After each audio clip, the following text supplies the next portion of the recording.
would say energy, culture and heart are the three words that really sum up this concert.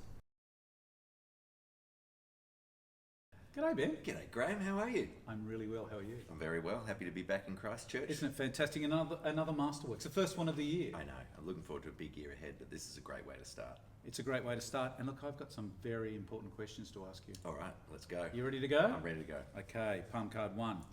Ben, Anna Meredith is known for blending electronic and acoustic music. What are the challenges and the rewards of bringing a piece like Nautilus, originally an electronic track, into a live orchestral setting? Yeah, she's an amazing composer, Anna Meredith.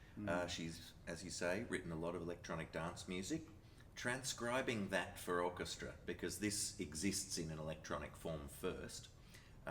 It makes we have to sort of turn into machines in some way, you know, in terms of the kind of synchronization rhythmically. It's very exacting, would I say. The way a computer would play it, we obviously have our own humanity that we want to inject into the performance, but rhythmically it is very challenging to recreate that electronic style. But when you hear 80 people doing it all at once, it's incredible. It's such an amazing result. So yeah, looking forward to that. I would describe that as a banger, Graham.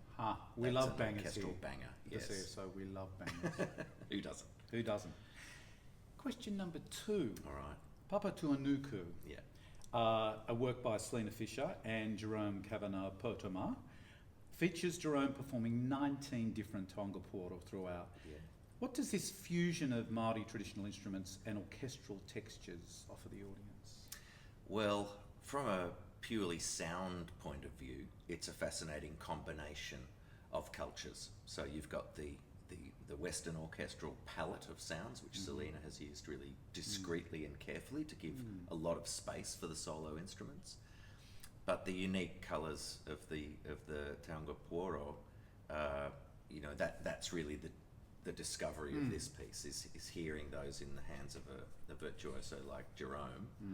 And it's wonderful we've got the chance to welcome him to Christchurch to guide us through all of those instruments. And I think at the beginning of the performance he introduces each of the instruments as he puts them up onto his table.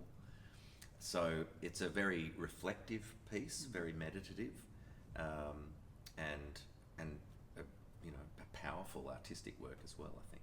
Great to have one of the creators as the performer and the interpreter. Yeah, he's a very special performer, highly successful performer and creator. And you know, this piece was commissioned in Auckland. It's been performed in Wellington as well, and I'm really delighted that we're able to feature it in our opening Masterworks program this year. We're thrilled. Yeah. Ben Rachmaninov.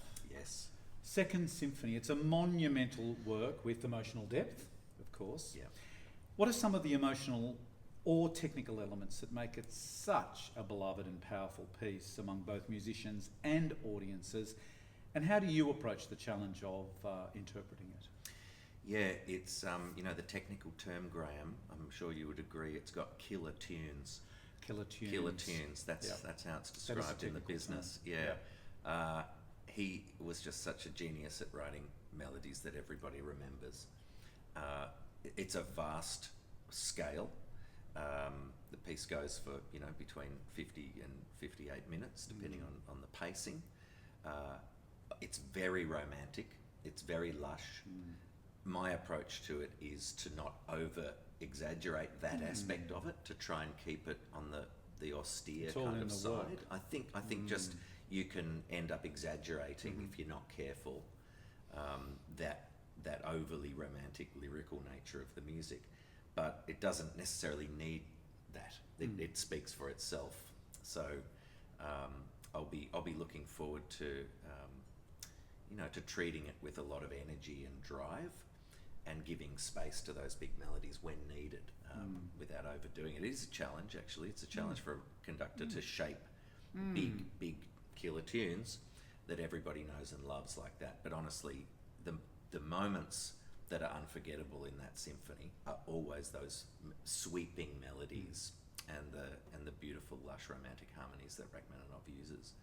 So I know the orchestra are looking forward to playing that piece. It's it's a lot of fun and a great experience to listen to as well. Another banger. Another banger, dare I say. They just keep coming.